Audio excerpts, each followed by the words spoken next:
नमस्कार, आप देख रहे हैं सत्य हिंदी पर शाम 6 बजे का न्यूज बुलेटिन और मैं हूं आपके साथ निकिता। जंतर मंतर प्रदर्शन को आरएसएस ने बताया राष्ट्र विरोधी। अतुल लिमये बोले इसकी केस स्टडी होनी चाहिए। सीजेपी विरोधियों ने पूछा, अमेरिका में पढ़ाने के लिए दीपिका के पिता ने पैसे कैसे जुटाए। अखिलेश यादव ने जौहर यूनिवर्सिटी को लेकर कहा कि सरकार की मंशा शुरू से ही ठीक नहीं रही। पप्पू यादव बोले, जितने केस दर्ज करने हैं कर लीजिए, मैं आवाज उठाता रहूंगा।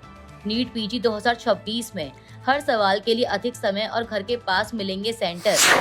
आरएसएस के सर कार्यवाह अतुल लिमये ने जंतर मंतर पर हुए छात्र आंदोलन और सीजेपी के नेतृत्व वाले प्रदर्शन को राष्ट्र विरोधी और संविधान विरोधी बताते हुए इसकी पूरी केस स्टडी की मांग की है। छत्रपति संभाजी नगर में एबीवीपी कार्यकर्ताओं को संबोधित करते हुए उन्होंने कहा कि आंदोलन की शुरुआत शिक्षा और नीट पेपर लीक जैसे मुद्दों से हुई थी, लेकिन बाद में यह अपने मूल उद्देश्य से भटककर राजनीतिक दिशा में चला गया। लिमये ने कहा कि यह जांच होनी चाहिए कि आंदोलन को किन संगठनों का समर्थन मिला, इसकी कार्यप्रणाली क्या थी और यह अचानक इतना बड़ा कैसे बन गया। उन्होंने कुछ वामपंथी संगठनों की भूमिका पर भी सवाल उठाए, हालांकि इसके समर्थन में कोई साक्ष्य पेश नहीं किया। जंतर मंतर आंदोलन के नेता अभिजीत दीपके ने प्रधानमंत्री नरेंद्र मोदी से छात्रों पर कथित पुलिस कार्रवाई के लिए माफी मांगने की मांग की है।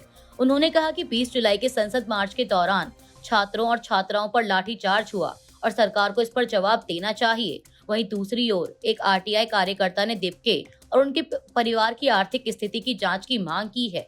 शिकायत में सवाल उठाया गया कि सरकारी कर्मचारी के बेटे की विदेश में पढ़ाई का खर्च कैसे उठाया गया। चुनाव आयोग से सीजेपी की कानूनी स्थिति और सीपीआईसी से कपिल सिब्बल द्वारा घोषित 1 करोड़ रुपए के कानूनी सहायता फंड की भी जांच की मांग की गई है। इससे पहले दीपके ने आरोप लगाया था कि बीजेपी ने उन्हें पार्टी में शामिल होने के प्रस्ताव दिए और इनकार करने पर उन्हें व उनके परिवार को धमकियां मिली। बीजेपी ने इन सभी आरोपों को बेबुनियाद बताते हुए सबूत सार्वजनिक करने की मांग की है। रामपुर स्थित मोहम्मद अली जौहर यूनिवर्सिटी को लेकर समाजवादी पार्टी प्रमुख अखिलेश यादव ने उत्तर प्रदेश की सरकार पर निशाना साधा है। उन्होंने कहा कि सरकार की मंशा शुरू से ही यूनिवर्सिटी के प्रति ठीक नहीं रही। अखिलेश का आरोप है कि सरकार नहीं चाहती कि शिक्षण संस्थान आगे बढ़ें, लोग पढ़ लिख कर रोजगार हासिल करें। उन्होंने कहा कि जो लोग नई यूनिवर्सिटी नहीं बना पाए, अब वही मौजूदा यूनिवर्सिटी पर हथौड़ा चलाना चाहते हैं। इस बीच यूनिवर्सिटी परिसर की 38 इमारतों को गिराने की प्रस्तावित कार्रवाई पर फिलहाल अंतरिम रोक लगा दी गई है। यह आदेश मुरादाबाद मंडलायुक्त और रामपुर विकास प्राधिकरण के अध्यक्ष ने दिया है। यूनिवर्सिटी प्रशासन ने विकास प्राधिकरण के आदेश के खिलाफ अपील दायर की थी, जिस पर सुनवाई के बाद यह अंतरिम राहत दी गई। फिलहाल मामले पर अंतिम फैसला आना बाकी है।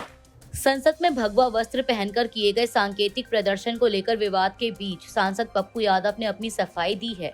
उन्होंने कहा कि वह पूरी मर्यादा के साथ सदन में गए थे और ना तो किसी को गाली दी, न ही किसी साधु का नाम लिया।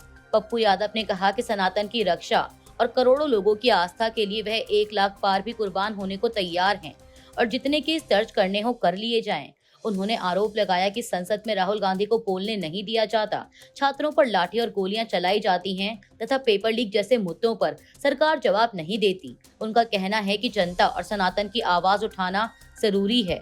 गौरतलब है कि उन्होंने राम मंदिर चढ़ावा चोरी के आरोपों को लेकर संसद परिसर में गेरुआ वस्त्र पहनकर प्रदर्शन किया था, जिसके बाद वाराणसी में उनके खिलाफ सनातन धर्म के अपमान का आरोप लगाते हुए शिकायत दर्ज की गई है। केंद्रीय स्वास्थ्य मंत्री जेपी नड्डा ने 30 अगस्त को होने वाली नीट पीजी 2026 परीक्षा की तैयारियों की समीक्षा की और उम्मीदवारों के लिए कई बड़े बदलावों की जानकारी दी। हिंदुस्तान टाइम्स की एक रिपोर्ट के मुताबिक इस साल 2.73 लाख से अधिक अभ्यर्थियों ने पंजीकरण कराया है और परीक्षा एक ही शिफ्ट में लगभग 340 शहरों के 1300 से ज्यादा केंद्रों पर होगी। उम्मीदवारों को अब 3 राज्यों की प्राथमिकता देनी होगी, जिससे उन्हें घर के पास परीक्षा केंद्र मिलने की संभावना बढ़ेगी। परीक्षा में 180 प्रश्न होंगे, जिन्हें हल करने के लिए 210 मिनट मिलेंगे, यानी हर सवाल के लिए पहले से अधिक समय मिलेगा।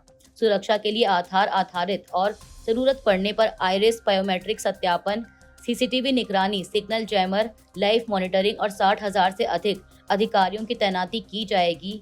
जेपी नड्डा ने उम्मीदवारों से पेपर लीक जैसी अफवाहों से बचने और केवल NBEMS की आधिकारिक जानकारी पर भरोसा करने की अपील की। कांग्रेस के राज्यसभा सांसद पवन खेड़ा ने रविवार को कहा कि प्रधानमंत्री नरेंद्र मोदी जेएनजी से डरते हैं, क्योंकि 2029 में यही सबसे बड़ा वोटर तबका है। पवन खेड़ा की ये टिप्पणी तब सामने आई जब पीएम मोदी ने हाल के समय में युवाओं को संबोधित करते हुए कुछ रील्स पोस्ट की हैं। पवन खेड़ा ने सोशल मीडिया प्लेटफॉर्म एक्स पर एक पोस्ट में लिखा कि 2029 में जेन ज़ी भारत का सबसे बड़ा वोटर तबका होगा और इससे नरेंद्र मोदी डरते हैं, इसीलिए वह आधी रात को रील बना रहे हैं। उन्हें उनकी फिक्र नहीं है, बल्कि वह सिर्फ प्रचार करते हैं। गौरतलब है कि पीएम मोदी ने शुक्रवार रात ही इंस्टाग्राम पर एक और रील शेयर की थी, जिसमें उन्होंने कहा था कि जंतर मंतर पर कुछ शरारती बच्चों ने मुझे और मेरी मां को भत्ती भत्ती गालियां दी। हालांकि उन्होंने कहा कि बचपन गलतियों को सुधारने का अवसर भी होता है, इसीलिए वो उन बच्चों को माफ कर रहे हैं। तमिलनाडु सरकार ने नीट के खिलाफ प्रदर्शन करने वाले छात्रों को बड़ी राहत दी है। स्कूल शिक्षा मंत्री ए राजमोहन ने घोषणा की कि प्रदर्शनकारियों पर दर्ज सभी केस वापस लिए जाएंगे।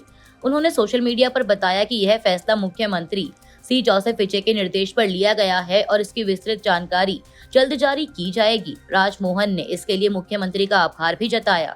यह फैसला ऐसे समय आया है जब सरकार को छात्रों पर कार्रवाई को लेकर लगातार आलोचना का सामना करना पड़ रहा था।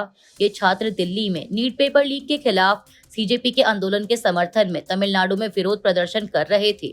सरकार के इस फैसले को छात्रों के लिए बड़ी राहत और बढ़ते विरोध के बीच अहम राजनीतिक कदम माना जा रहा है।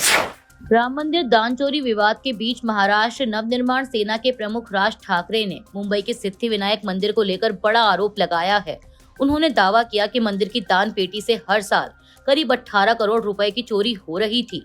ठाकरे ने कहा कि चोरी पकड़ी जाने के बाद मंदिर की साप्ताहिक आय 50 लाख रुपए से बढ़कर 1.5 करोड़ रुपए हो गई।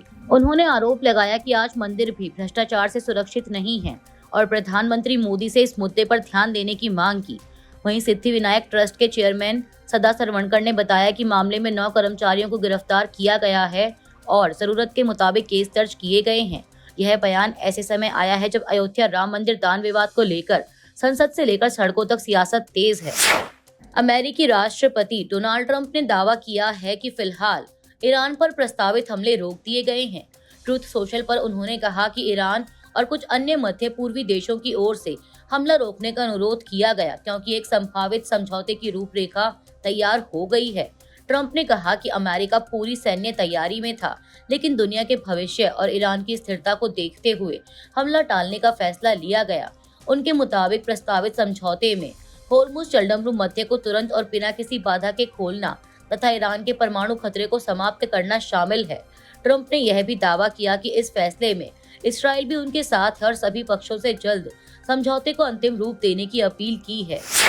अमेरिका में भारत के राजदूत विनय मोहन क्वात्रा ने सिंधु जल संधि को लेकर पाकिस्तान पर तीखा हमला बोला है।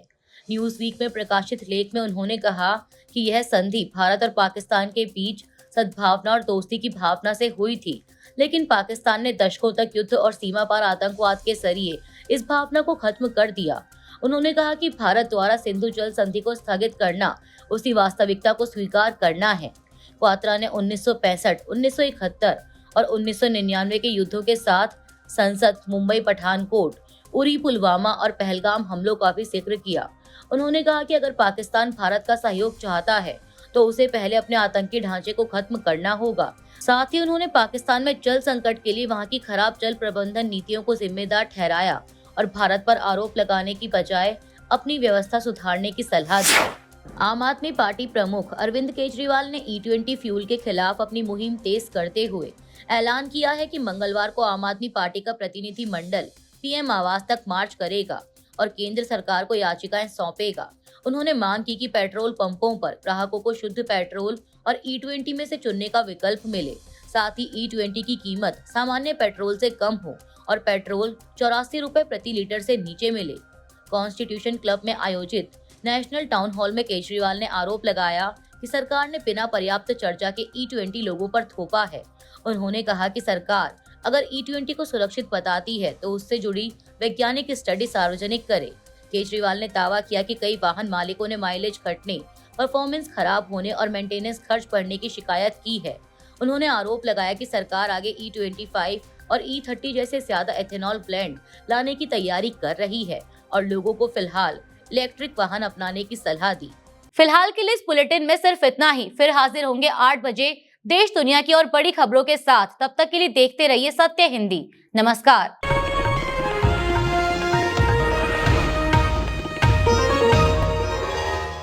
Copyright disclaimer under Section 107 of the Copyright Act 1976. Allowance is made for fair use for purposes such as criticism, comment, news reporting, scholarship, and research. Fair use is a use permitted by copyright statute that might otherwise be infringing.